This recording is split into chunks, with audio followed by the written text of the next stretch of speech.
Sumraf Creativity presents the narration story of I Too Had a Dream by the pioneer of the White Revolution from the textbook My dear grandson Siddharth, today I sit down to write a real letter to you after a very long time. In this modern world, we all are so terribly addicted to instant mobile phone calls, my boy. But speaking on the phone gives us only an immediate and very fleeting joy, you see. Writing is different. A letter becomes a beautiful possession to treasure and reread for many years. Maybe a couple of decades from now, you will pick up these old jottings of mine again.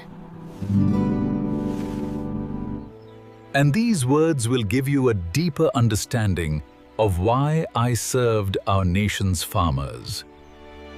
You will discover a valuable reminder of the days just before the grand 21st century began. I want you to share these memories with your whole generation to show how we lived. I started my working life soon after our country became independent.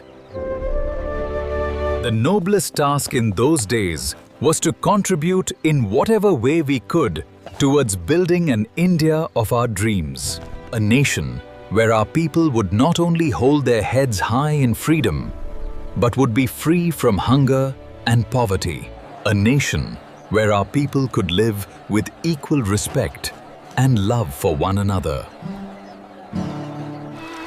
A nation that would eventually be counted among the foremost nations of the world.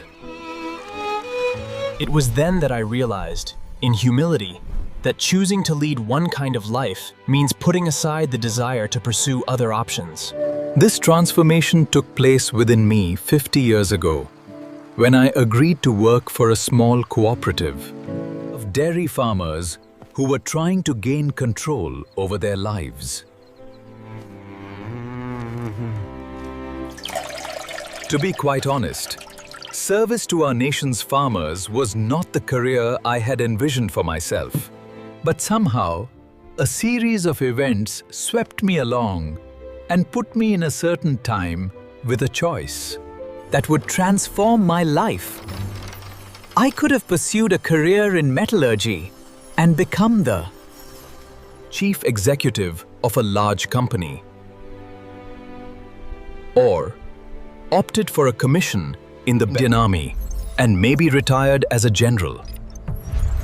Or I could have left for sight, won the US and gone on to become a highly successful NRI.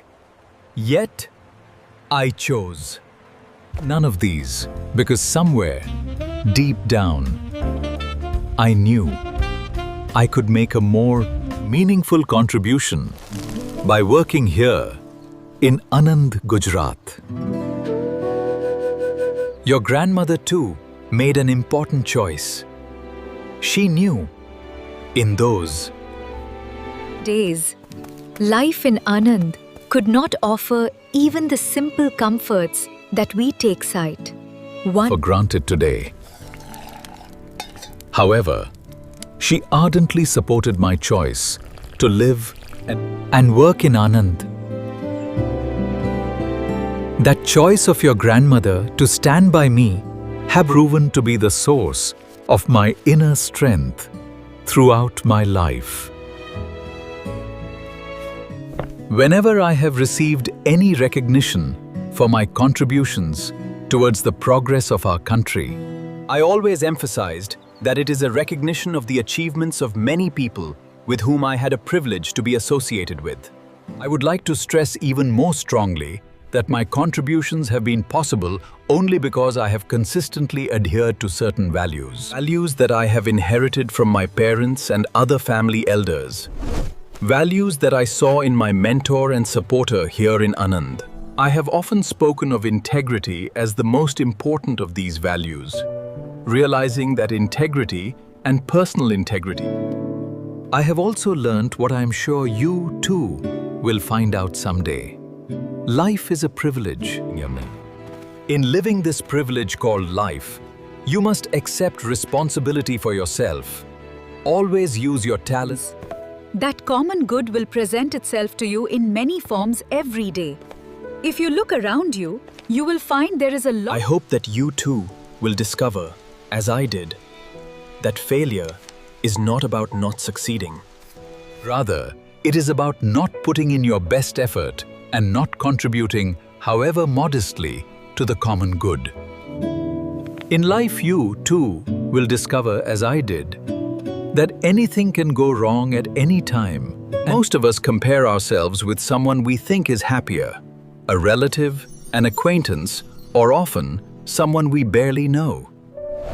But when we start looking closely, we realize that what we saw were only images of perfection.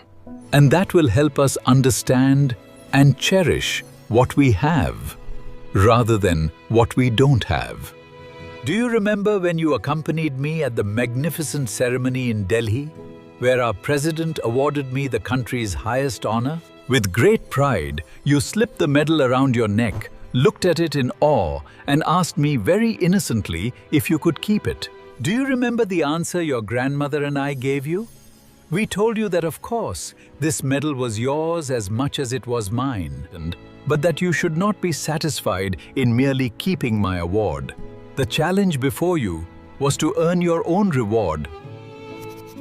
And in the end, if we are brave enough to love, strong enough to rejoice in another, then we would have lived our lives to the fullest. I would like to dedicate these musings to you and to the millions of other children of your generation in our country, in the hope that upon reading them, you will be inspired enough to go bravely out into the world and work tirelessly in your chosen. Remember, rewards that come to you then are the only true rewards for a life well spent. And today, as I look back on my journey, I have no regrets. Yours affectionately, Grandfather.